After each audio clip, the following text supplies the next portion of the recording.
அல்லாஹ்க்கு விருப்பம் நாங்க எல்லாரும் எங்களுடைய ஈமான பலப்படுத்திக் கொள்வோம். ஈமான பலப்படுத்திக் கொள்வதற்கு மேலான சகோதரர்களே, நபிமார்களை பத்தி பேசணும், சஹாபாக்களை பத்தி பேசணும், மறைவானவற்றை பேசணும். அதே நேரத்தில் ஈமானுடைய ஹதீஸ்களை பத்தி பேசணும். இதை அடிக்கடி பேசிக்கொண்டிருக்கும் பொழுது உள்ளத்தில் அந்த தைரியமும் உள்ளத்தில் அந்த நம்பிக்கையும் விசுவாசம் அதிகரிக்கும். எங்களோட வாழ்க்கையில என் நம்பிக்கை எப்படி இருக்குது, என் வணக்கங்கள் எப்படி இருக்குது, என் கொடுக்கல் வாங்கல் எப்படி இருக்குது, என்னுடைய குடும்ப வாழ்க்கை எப்படி இருக்குது, என்னுடைய பண்புகள் எப்படி இருக்குது என்றதை நான் இந்த இடத்தில் இருந்து கொண்டே ஒரு சுய பரிசீலனை செய்யலாம். அது ஒரு செல்ஃபாக ஒரு மனிதன் அவனே தன்னை முஹாசபா செய்து கொள்வது. அல்லாஹ் தஆலா எங்களுடைய வாழ்க்கையில நமக்கு இன்னொரு சந்தர்ப்பத்தை, இந்த அல்லாஹுடைய மாதம் என்று அழைக்கப்படக்கூடிய அஃதலு சியாமி பஹ்த ஷஹ் ரமதான் ஷஹ்ருல்லாஹ் முஹர்ரம், இது அல்லாஹுடைய மாதம் என்று அழைக்கப்பட்டிருக்கு. இந்த மாதம் ஷஹ்ருல்லாஹ் அல் முஹர்ரம், முஹர்ரமுடைய மாதம், இது அல்லாஹுடைய மாதம். எல்லாமே அல்லாஹுடைய மாதம் தான். சூரத்து தௌபாவுடைய 36வது திருவசனத்தில் ஒரு பகுதியில் அல்லாஹ் தஆலா அல்லாஹ்விடத்தில் இந்த பதிவாக இருக்கக்கூடிய வேத புத்தகங்களில் மிக தெளிவாக அல்லாஹ் தஆலா வருடத்துக்கு 12 மாதங்கள் என்பதாக அல்லாஹ் தஆலா குறிப்பிட்டிருக்கிறார். அதுல மக்கள் அநியாயம் செய்யக்கூடாது. அதுல 4 சிறப்பான மாதங்கள். அந்த மாதங்கள் ஒன்றுதான் இந்த முஹர்ரமுடைய மாதம். இதுக்கு ஜுல்காதா, ஜுல்ஹிஜ்ஜா 2 மாதம் கடந்து விட்டது. அடுத்தது 3வது மாதம் முஹர்ரம், வரக்கூடிய ரஜபுடைய மாதம். இந்த 4 மாதங்களை அல்லாஹ் தஆலா மிக சங்கையான மாதங்களாக முஷ்ரிக்கீன்கள் மக்கத்து மக்களுக்கு அல்லாஹ் தஆலா கட்டளை பிறப்பித்தான். இந்த மாதத்தில் நீங்க சண்டை சச்சரவு செய்யாதீர்கள். சஹாபாக்களையும் அல்லாஹ் சஹாபாக்களை அவர்கள் நேரடியாக இதுக்கு ஏவப்பட்டார்கள். கண்ணியமானவர்களே, வாழ்க்கையில மனிதனுக்கு அல்லாஹ் தஆலா பல பல சந்தர்ப்பங்களை நசீபாக்குறான். அந்த சந்தர்ப்பங்களில் மனிதன் நலவும் செய்கிறான், தீமையும் செய்கிறான். உணர்வோ சிந்தனை வரக்கூடிய நேரத்தில் அவனுடைய வாழ்க்கையில ஒரு மாற்றம் ஏற்படுகிறது. அல்லாஹ் தஆலா அதை பொருந்தி கொடுக்கிறான். எப்படிப்பட்ட மனிதனாக இருந்தாலும் அவனுடைய செயல்கள் புரிந்து தௌபா செய்யக்கூடிய நேரத்தில் அல்லாஹ் அதை கபூல் செய்கிறான், ஏற்றுக்கொள்கிறான். ரசூல் ஸல்லல்லாஹு அலைஹி வஸல்லம் அவர்கள் இதுக்கு படிப்பினையாக ஏராளமான நிகழ்வுகளை, சம்பவங்களை முற்காலத்தில் நடந்தவைகள் என்று படிப்பினைக்காக நபி அவர்கள் நமக்கு சொல்லி தந்திருக்கிறார். மனிதர்களால் நடந்த தவறுகள், குற்றங்கள், பாவங்கள், அநியாயங்கள், இவைகளிலிருந்து மக்கள் அல்லாஹ்விடத்துல பாவ மன்னிப்பு கூறிய நேரத்தில் அல்லாஹ் தஆலா எப்படி அவர்களை மன்னித்திருக்கிறார். யார் அதுக்கு மாற்றமாக செயல்பட்டார்களோ அவர்களை குல்ல நகதுனா பிதம்பி, ஒவ்வொருவரையும் பாவத்தினால் நாம் பிடித்திருக்கிறோம் என்று குர்ஆன் மிக தெளிவாக இருக்கிறது. பாவங்கள் அதிகரிக்கும் பொழுது, அநியாயங்கள் அதிகரிக்கும் பொழுது அல்லாஹ் தஆலா அதுக்குரிய தண்டனையும் நியமித்து வைத்திருக்கிறார். கண்ணியமானவர்களே, இன்று நாம இந்த அல்லாஹ்வுடைய மாதம் ஷஹ்ருல்லாஹ் அல் முஹர்ரம், முஹர்ரமுடைய மாதத்துல ஒரு சின்ன சுய பரிசீலனை உண்டு. எங்களோட வாழ்க்கையில என் நம்பிக்கை எப்படி இருக்குது, என் வணக்கங்கள் எப்படி இருக்குது, என் கொடுக்கல் வாங்கல் எப்படி இருக்குது, என்னுடைய குடும்ப வாழ்க்கை எப்படி இருக்குது, என்னுடைய பண்புகள் எப்படி இருக்குது என்றத நான் இந்த இடத்தில் இருந்து கொண்டே ஒரு சுய பரிசீலனை செய்யலாம். அது ஒரு செல்ஃபாக ஒரு மனிதன் அவனே தன்னை முஹாசபா செய்து கொள்வது. அல்லாஹ்வுக்கு இது மிக விருப்பமானது. யா அல்லாஹ், என்ற ஈமான் எப்படி பலகீனம், என்ற வணக்கங்கள் எப்படி பொடுபோக்கு, என்ற கொடுக்கல் வாங்கல்ல தவறுகள், என்ற இல்லற வாழ்க்கையில பல பிரச்சனைகள், என்ற அஹ்லாக், என்னுடைய நற்பண்புகள்ல பல கோரான்கள். இப்படி ஒரு சுய பார்வை ஒன்றை நாங்க பார்த்தா அல்லாஹ் ரப்பல் இஸ்ஸத் அங்கே எமக்கு ஒரு வாழ்க்கையில ஒரு மாற்றத்தை ஏற்படுத்தக்கூடிய சந்தர்ப்பத்தை தருகிறான். ஏராளமான மக்கள் அப்படிதான் தன்னை மாற்றிக் கொண்டார்கள். மனிதன் சிறிய பெரிய தவறுகள் மனிதனால நடக்கும். ஸல்லல்லாஹு அலைஹி வஸல்லம் அப்படிப்பட்ட மக்களை வழிநடத்திருக்கிறார்கள், வழிகாட்டிருக்கிறார்கள், சிறந்த நிலைமைக்கு மாற்றி அமைத்திருக்கிறார்கள். நானும் நீங்களும் ஒரு சமூகமாக இருந்து இந்த அல்லாஹ்வுடைய மாளிகையில் அல்லாஹ் தஆலா அந்த மக்களுக்கு மேலான ஜன்னத்துல் ஃபிர்தௌஸ் நசீபாக்க வேண்டும்.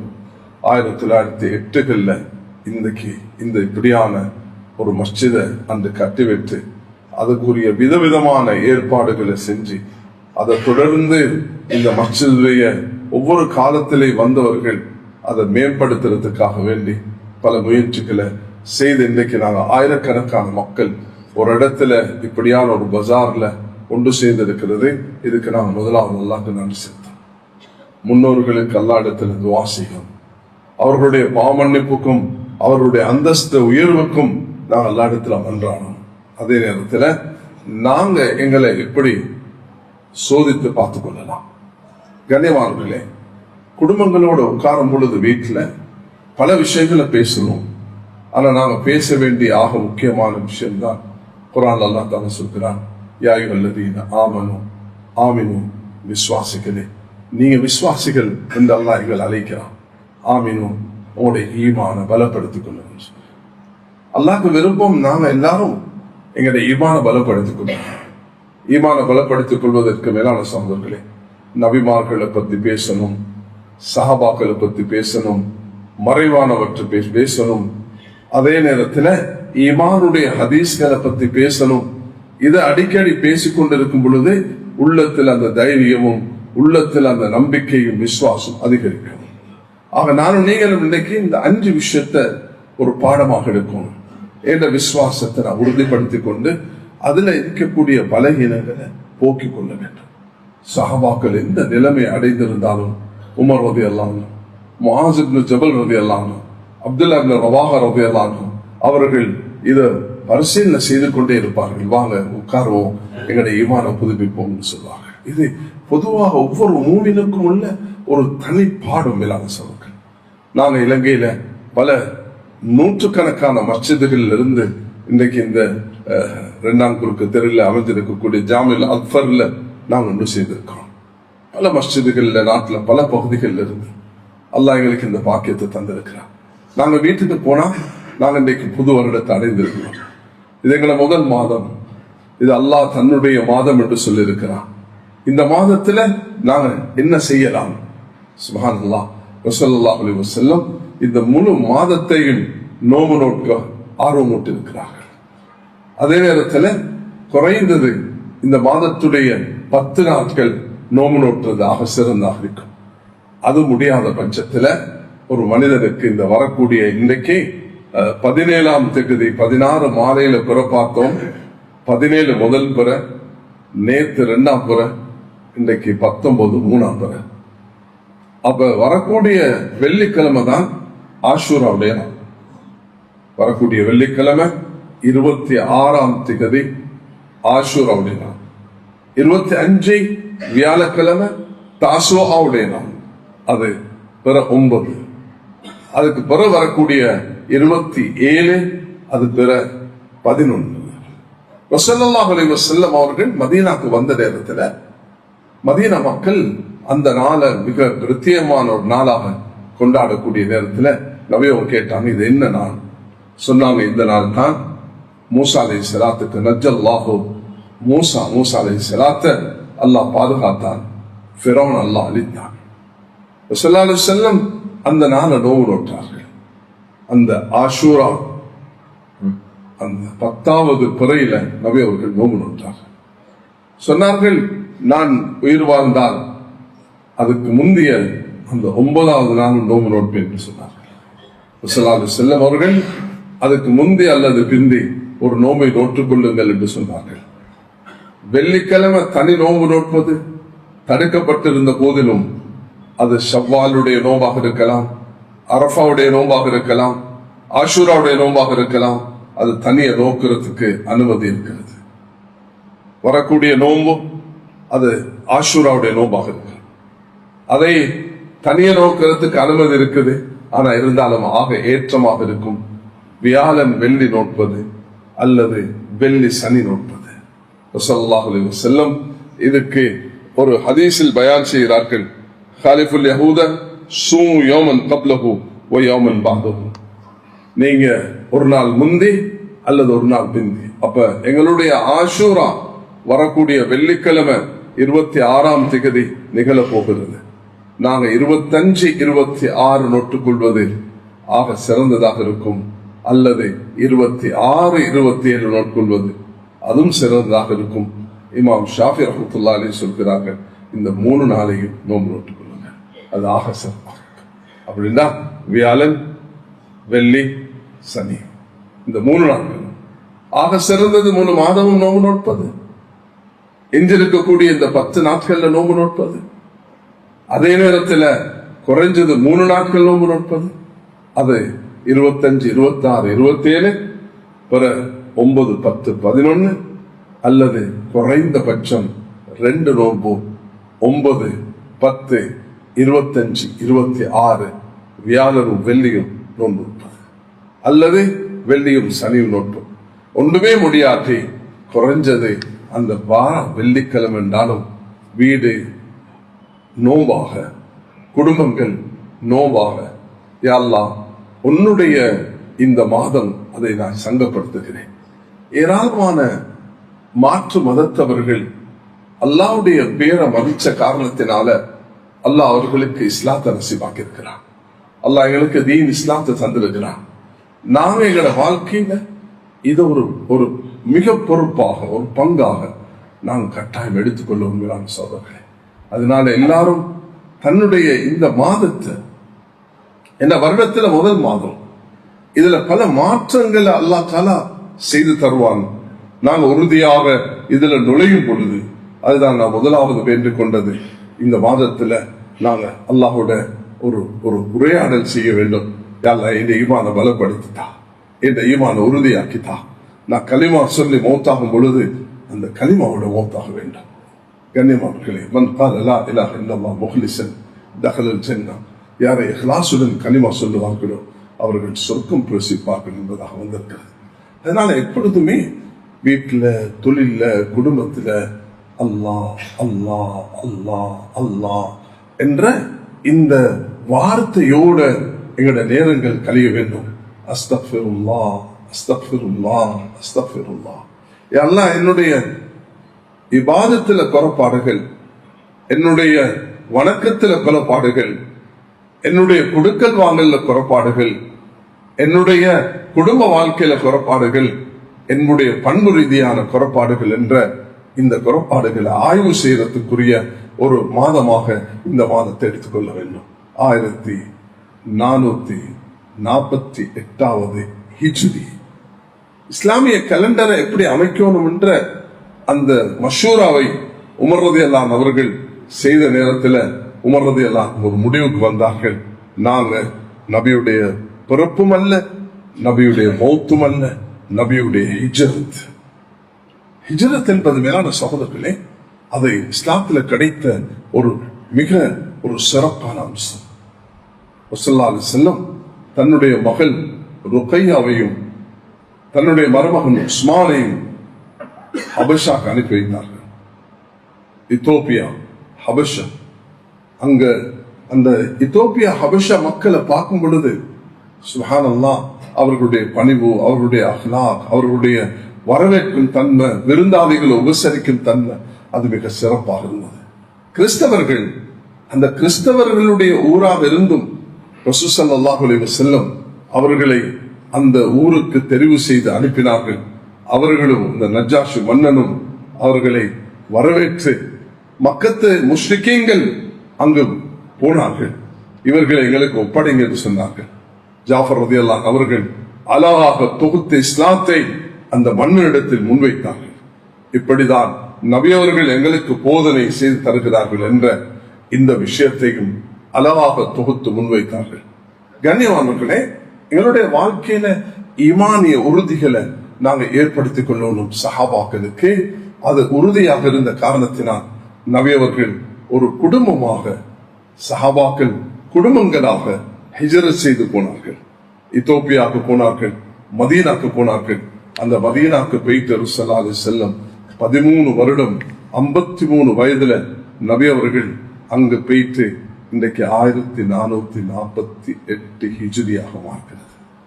நாங்க 1400 திரும்ப திரும்ப சொல்றேன், தயவு செய்து இதை மனசுல பதிவு வைத்துக்கோங்க. ஸல்லல்லாஹு அலைஹி வஸல்லம் மக்கால இருந்து 13 வருஷம் நபித்துவத்தை பெற்று தன்னுடைய 53வது வயதுல நபி அவர்கள் மக்காவை கவலையோடு விட்டு போனார்கள். மதீனாவை நோக்கி அந்த மதீனால போயிட்டு ஸல்லல்லாஹு அலைஹி வஸல்லம் ஒரு அழகான சூழலை உருவாக்கினார்கள். மஸ்ஜித் குபா அங்கு கட்டி எழுப்பப்பட்டது. மஸ்ஜித் நபவி அது உருவாக்கப்பட்டது. அல்லாஹ் தஆலா அங்கிருந்து இந்த தூதை உலகத்துக்கு முன்வைத்து இந்த உலகத்துல 4 ஒரு பகுதியாக அல்லது 3 ஒரு பகுதியாக அல்லாஹ் தஆலா இந்த 2 பில்லியன் முஸ்லிம்களை அல்லாஹ் உலகத்துல ஏற்படுத்தி தந்திருக்கிறான்னு சொன்னா நாம் அல்லாஹ்வுக்கு இதுக்காக வேண்டி நன்றி செலுத்த கடமைப்பட்டிருக்கிறோம். அல்லாஹ்க்கு திரும்ப திரும்ப யா அல்லாஹ் இந்த பாக்கியத்தை எனக்கு தந்திருக்கிறார் என்று நாம் அல்லாஹ்வுக்கு திரும்ப திரும்ப நன்றி செலுத்தி எங்களுடைய ஒரு சுய பரிசீலனை செய்து என்னுடைய இபாதத்தில் என்ன குறைபாடு இருக்குது, என் தொழுகை எப்படி, என் நோன்பு எப்படி, என்னுடைய ஜகாத் எப்படி, என்னுடைய ஹஜ் எப்படி. கண்ணியவான்களே, ஹஜ்ஜுக்கு இப்பே ஆயத்தமாகணும். இப்பதான் ஹஜ் முடிச்சுட்டு வந்திருக்கிறாங்க. ஆனா சவுதி அரசாங்கம் டெட்லைன் ஒன்று கொடுத்துரும். ஒருவேளை அது ஆகஸ்ட் மாசமாக இருக்கும்.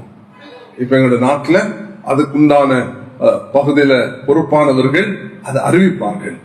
நாங்க அதற்குள்ள ஏற்பாடுகளை செஞ்சு கொண்டு எப்படி ஹஜ்ஜுக்கு போகணுமோ, யார் மீது ஹஜ்ஜு கடமையோ அதுக்குரிய நடவடிக்கைகள்ல ஈடுபடணும். இன்று ஹஜ்ஜுக்கு எங்களுக்கு அனுமதிக்கப்படுறது 3500 பேர் தான். ஒரு காலம் இலங்கையில 6000 பேரும் போயிருக்கிறாங்க, அதை விடவும் அதிகமானவர்கள் போயிருக்கிறாங்க. ஆனா உலகத்துக்கு ஒரு சட்டம் வச்சிருக்கிறாங்க. சிறுபான்மை நாடுகள்ல 1 மில்லியன் முஸ்லிம்கள் இருந்தா அவர்களுக்கு 1000, 2 மில்லியன் முஸ்லிம்கள் இருந்தா 2000. எங்களுக்கு 2000 தான் கோட்டாப்படி கிடைக்கப்படணும். ஆனா இப்ப எங்களுக்கு 3500 கிடைக்குது. அல்லாஹ் இதை நீடிக்க வேணும், இது இன்னும் அதிகரிக்கப்படணும். எங்களோட மக்கள் இப்ப இருந்தே ஹஜ்ஜுக்கு ஆயத்தமாகணும். சில பெற்றோர்கள் குடும்பத்தில் உள்ளவர்கள் ஹஜ் செய்யாம மௌத்தாக இருப்பாங்க. அவர்களுக்கு வசதிகள் இருக்கும். இதுவும் எங்களுடைய வணக்க வழிபாடுகள் ஒன்றுதான். சொத்தை பிரிக்கக்கூடிய நேரத்துல முதலாவது பிரிக்க வேண்டிய ஒரு பகுதி அது என்னவாக இருக்கும்னா அது இந்த ஒரு பகுதியாக இருக்கும். அது என்னது? என்னுடைய தகப்பன் ஹஜ்ஜை விட்டுட்டாரு, இந்த பணத்தால நான் தகப்பனுடைய ஹஜ்ஜை நிறைவேற்றி போகிறேன். ஹஜ் முடிச்சவர்களே அதை செஞ்சுட்டா ஆக சிறப்பாக இருக்கும். ஹஜ் முடித்தவர்கள் அந்த கடமையை நிறைவேற்ற போகும் பொழுது சுப்ஹானல்லாஹ், தன்னுடைய தகப்பனுக்காக தன்னுடைய தாய்க்காக வசதி படைத்தவர்கள் ஹஜ் செய்யாம மௌத்தாகிட்டால் அவர்களுடைய அனந்தர சொத்தை கடன்கள் அனந்தர சொத்தை பிரிக்கிறதுக்கு முன்பு இதை பிரிக்க வேண்டும். இதே போலதான் ஜகாத், இதே போலதான் எங்களுடைய நோன்பு, இதே போலதான் தொழுகை விட்டுட்டு போகக்கூடியவருக்கு உள்ள கஃபாரா என்ன உலமாக்கள் இடத்தில் அதை கேட்டு தெரிய வேண்டும். ஜகாத்தை விட்டுட்டு மௌத்தா போயிட்டு இருக்கிறாரு. ஒரு பெரிய ஆலிம் ஒரு நிகழ்ச்சி ஒன்று செய்யக்கொள்ள சொன்னாங்க. ஒரு மனிதனுக்கு அவனுக்கு கவலை வந்துச்சு, நான் இந்த வாழ்க்கையில் இவ்வளவு பெரிய தவறு செஞ்சுட்டேன், 22 வருஷமாக நான் ஜகாத் கொடுக்கல. அவர் உலமாக்கள்கிட்ட வந்து கேட்ட நேரம் உலமாக்கள் சொன்னாங்க, 22 வருஷத்துல என்ன ஜகாத் கொடுக்கணுமோ அதை கணிப்பு செய்து கொடுக்கிறது தான் உங்களுக்குள்ள கடமை. மனிதனுடைய தௌபா வித்தியாசப்படும். ஒருவருக்கு அடிச்சு ஏசிட்டா அது அவரிடத்துல மன்னிப்பு கேட்டுக்கொள்ளலாம். கண்ணியமானோட பொருளை பறிச்சுட்டா அதை அவருக்கு திருப்பி கொடுத்துடலாம். அல்லாஹோட செய்ய வேண்டிய தொழுகை, நோன்பு, ஜகாத், ஹஜ் இவைகளுக்கு ஒவ்வொன்றுக்கும் தனித்தனி சட்டம் இருக்குது. அது எல்லாரும் நாம் விவரிக்க போனா இங்க நேரம் இடம் தர மாட்டாங்க. அதனால் ஜகாத்தை 22 வருஷமாக நான் கொடுக்க இல்லை, அதை நான் திருப்பி கொடுக்கிறேன் என்று கணக்கு பார்த்து அவர் திருப்பி கொடுக்கிறார். தொழுகையில நான் கலா செஞ்சிருக்கிறேன்னா அதை நான் எப்படி மீட்டுக் கொள்வது? மௌத்தா போற என்னுடைய தகப்பன் இத்தனை தொழுகையை தொழில, அந்த தொழுகைக்கு நான் எப்படி கஃபாரா, அதுக்குள்ள ஃபித்யா, அதை எப்படி செய்து கொள்வது? இந்த விஷயங்களை கண்ணியமான்களே உலமாக்கள் ஜமியத்துலமா அவர்கள் கேட்டு நான் அதை தெரிஞ்சு கொள்ளும். அல்ஹம்துலில்லாஹ் இன்று உலமாக்கள் ஃபத்வா என்ற பிரிவுல ஜமியத்துலமா ஒவ்வொரு திங்கள்ல இருந்து வெள்ளிக்கிழமை வரைக்கும் 9 மணில இருந்து மாலை வரைக்கும் உங்களுக்கு வழிகாட்டி கொண்டிருக்கிறார்கள். உங்களோட தேவைகளை நாடுங்க, கேளுங்க, தெளிவு பெறுங்க. நிச்சயமாக அதை கொண்டு நாங்க சரியான இடத்தை அடைய முடியும். 3வது மேலான சகோதரர்களே, மனித குடுக்க வாழ்க்கையில குடுக்கல் வாங்கல தவறுகள் இழைப்பதுண்டு. அதுக்கு மனிதன் எப்பொழுதும் அதை சரி பார்த்துக் கொள்ளும். ஹஜ்ரத் ஹிந்த் பின்த் உத்பா, அபூ சுஃபியானுடைய மனைவி, எப்படிப்பட்ட பொம்பளை! அவ ஒரு அந்நிய ஆணுடைய நெஞ்ச பழுத்த பெண்மணி. ஒரு நாள் கேட்கிறா, என்ற கணவர் ஒரு கஞ்சன், செலவுக்கு தரமாட்டார், குறைச்சிதான் தருவார், அவருடைய பணத்திலிருந்து எனக்கு எடுக்கிறதுக்கு அனுமதி இருக்குதான்னு கேட்டான். ரசூலுல்லாஹி அலைஹி வஸல்லம் சொன்னார்கள், ஹிந்த், உனக்கு அந்த அளவு 100 தர வேண்டிய இடத்துல உனக்கு 50 தான் தாராருண்டா, அந்த 50 மட்டும் உனக்கு எடுத்துக்கொள்வதற்கு அனுமதி இருக்குன்னு சொன்னார்கள். இது குடுக்கல் வாங்கலோடு சம்பந்தப்பட்டது. குடுக்கல் வாங்கல் நேர்மையாக இருக்கணும். ஒரு சகோதரர் வந்தால், நான் சின்ன வயதுல என் வீட்டுக்கு வந்த ஒரு வியாபாரி இடத்துல அவருடைய பாக்கெட்ல இருந்து நான் பணத்தை எடுத்துட்டேன், நான் என்ன செய்யறது ஹஜ்ரத்னு கேட்டார். நான் சொன்னேன், தேடி பாருங்க. நான் சொன்னார், இந்த ஊர்ல அந்த குடும்பம் இருக்கிறாங்க, நீங்க அந்த குடும்பத்துக்கு போயிட்டு அன்றைக்கு எடுத்ததை விட கூடுதலாக உங்களுக்கு அல்லாஹ் தந்திருக்கிறான், திருப்பி கொடுங்க. அவர் போனார். நான் சொல்லணுமா, சொல்றது எனக்கு கஷ்டமா இருக்குது, நீங்க அல்லாஹ்கிட்ட சொல்லுங்க, ஆனா அவங்களுக்கு இந்த பணத்தை திருப்பி கொடுங்க. கண்ணியமாக்களே, சில விஷயங்கள் அந்த உரிய இடத்துக்கு போய் சேருவது அதுகளை கட்டாய கடமையாக இருக்கும். குடுக்கல் வாங்கல்ல நேர்மையாக இருக்கிறது, அது அல்லாஹ்க்கு மிக விருப்பமானது. சில மனிதர்கள் அவருடைய கடனை கொடுக்காம கஷ்டப்படுவார்கள். உண்மையிலேயே அவர் கஷ்டவாதி ஆகிட்டார், அந்த நேரத்தில் விட்டு கொடுப்பது. ஒரு சிலர் இருக்கிறாங்க அநியாயமாக, மத்துலுல் கனிய துல்முன், வசதி இருந்தும் அவர் தாமதிச்சு கொண்டிருப்பது அநியாயமாக இருக்கும் என்பதாக ஹதீஸ்ல வந்திருக்கிறது. குடுக்கல் வாங்கல் நேர்மையாக இருக்க வேண்டும். உலகத்தில் இஸ்லாம் பரவியது அது இந்த நான் சொல்லக்கூடிய 3 அம்சங்கள். ஒன்று வியாபாரம், 2வது குடும்ப வாழ்க்கை, 3வது அஹ்லாக். இஸ்லாம் உலகத்துல பரந்தது. மக்கள் இன்றைக்கு உலகத்துல நாலாபுரம் எங்க போனாலும், இஸ்லாமிய நாடுகள் 57 என்று சொன்னான், 150க்கும் மேற்பட்ட சிறுபான்மை நாடுகள் இன்றைக்கு உலகத்தில் இருக்கு. அமெரிக்கால இருந்து ஆஸ்திரேலியா வரைக்கும், சிங்கப்பூர்ல இருந்து ஸ்ரீலங்கா வரைக்கும், ஸ்ரீலங்கால இருந்து உலகத்துல அந்த பிரான்ஸ், ஐரோப்பிய நாடுகள் வரைக்கும் மேலான சகோதரர்களே சிறுபான்மை முஸ்லிம்களாக வாழ்கிறார்கள். எல்லா நாடுகளுக்கும் இஸ்லாம் இந்த பகுதிக்கு, ஆசிய கண்டத்துல, அது நீங்க மால்டீவ்ஸாக இருக்கலாம், இலங்கையாக இருக்கலாம், அது இந்த பகுதி இந்தோனேஷியா, மலேசியா, இந்த பகுதிகளாக இருக்கலாம், பௌத்தர்கள் செறிந்து வாழ்ந்த பகுதிகளில் இஸ்லாம் பரவியதுன்னா முஸ்லிம்களுடைய அஹ்லாக், முஸ்லிம்களுடைய பண்பு, முஸ்லிம்களுடைய விட்டு கொடுப்பு, முஸ்லிம்களுடைய அஹ்லாக், இதுதான் உலகத்துக்கு இஸ்லாத்தை அறிமுகப்படுத்தியது. அதனால் நீங்க எங்களுடைய இந்த குடுக்கல் வாங்கல் விஷயத்துல, அது வட்டி ஹராம் என்பது எல்லாருக்கும் தெரியும். வட்டி வியாபாரத்திலிருந்து மக்கள் இன்றைக்கு அல்ஹம்துலில்லாஹ் விடுபட்டு இன்றைக்கு இஸ்லாமிய பொருளாதார சிஸ்டத்துக்கு மக்கள் வந்து கொண்டிருக்கிறார்கள். அல்லாஹ்வுடைய மாபெரும் கிருபை. இந்த நாட்டுடைய பாப்புலேஷனை பார்க்கும் பொழுது ஏராளமான மக்கள் இஸ்லாமிய பொருளாதார சிஸ்டத்துக்கு நுழைந்திருக்கிறார்கள். அதுக்கு நாங்கள் அல்லாஹ்வுக்கு நன்றி செலுத்தணும். நாங்க அதை பலப்படுத்தி கொண்டு போகணும். இந்த நாட்டில் கிடைச்சிருக்கக்கூடிய அதை வக்ஃபுடைய சட்டங்களாக இருக்கலாம், எம்எம்டியுடைய சட்டமாக இருக்கலாம், இஸ்லாமிய ஸ்கூல்களாக இருக்கலாம். வரக்கூடிய 28ஆம் திகதி லைட் ஃபார் லைஃப் என்ற ஒரு நிறுவனத்தினால எங்களுடைய ஒரு முக்கியமான ஸ்கூலான அது ஹமீத் அல் ஹுசைனியா, அதை கட்டி எழுப்புறதுக்காக வேண்டி, அந்த 9 மாடி கட்டிடத்தை கட்டுவதற்காக வேண்டி அவர்கள் முயற்சி எடுத்துக் கொண்டிருக்கிறார்கள். தனவந்தர்கள், முக்கியஸ்தர்கள், ஸ்கூல்களும் கட்டப்படும் சொல்றாங்க. பெரிய கை சேதம். அல்ஹம்துலில்லாஹ், அல்லாஹ் தாலா எங்களுக்கு தந்த சந்தர்ப்பத்தை நாங்கள் பயன்படுத்தி கொள்ளுப்பட்டியில அந்த ஸ்கூலும், தெய்வலையில அமைஞ்சிருக்கக்கூடிய ஸ்கூலும் கட்டி எழுப்பப்பட்டிருக்கிறது.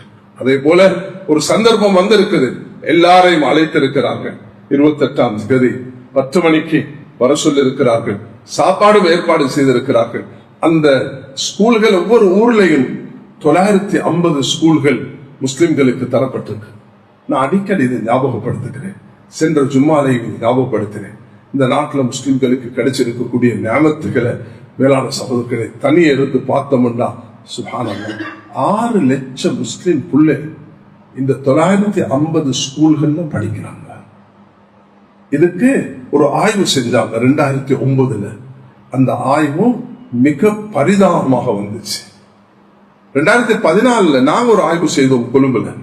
அந்த கொழும்புல செய்த ஆய்வுல கொழும்புல ஏன் இந்த பலகீனம், கொழும்பை சேர்ந்த பிள்ளை ஏன் டாக்டர்களாக, இன்ஜினியர்களாக, துறை சார்ந்தவர்களாக வாராங்க? இல்ல, அதுக்கு இந்த ஸ்கூலுடைய என்வாயர்மெண்ட் சரியாக இல்ல, வசதிகள் இல்ல, அவர்களுக்கு டாய்லெட் வசதி இல்ல.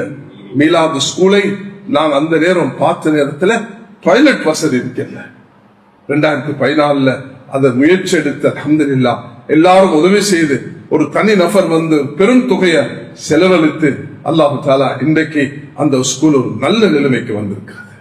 எங்களோட மஸ்ஜிதுகள், எங்களோட மதரசாக்கள், எங்களோட ஸ்கூல்கள் அது சிறப்பாக இந்த 6 லட்சம் பிள்ளைகளும் வழிகாட்டப்படணும்.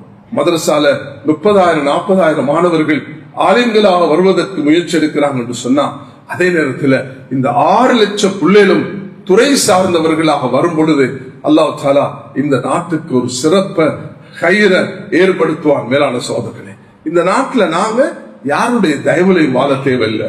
1300 வருடம் எங்களோட வரலாறு ஒன்று இருக்கிறது. மஸ்ஜித் அல் அப்ரார் இன்னைக்கு 1100 வருடத்தை தாண்டி கொண்டிருக்கிறது. இந்த மஸ்ஜித் எடுத்தீங்கன்னு சொன்னா இதுக்கு 1908 உருவாக்கப்பட்டது. இதை தொடர்ந்து அல்லாஹ் தஆலா இந்த நாட்டில் ஏராளமான மஸ்ஜிதுகளை, ஏராளமான எங்களோட முன்னோர்களுடைய கபர்கள் அது அவங்கள 700 வருஷம் 800 வருஷம் அடக்கம் செய்யப்பட்டிருக்கிறார். இதனால வக்ஃபுடைய ஆக்ட்ல ஒரு பகுதி இருக்குது. இந்த மையவாடிகள், கபர்கள், முன்னோர்களுடைய அந்த இடங்கள் பாதுகாக்கப்படுவதும் வக்ஃபுடைய ஒரு சட்டத்துல உள்ளடக்கப்பட்டு எங்களுக்கு தந்த சட்டமாக இருக்கிறது.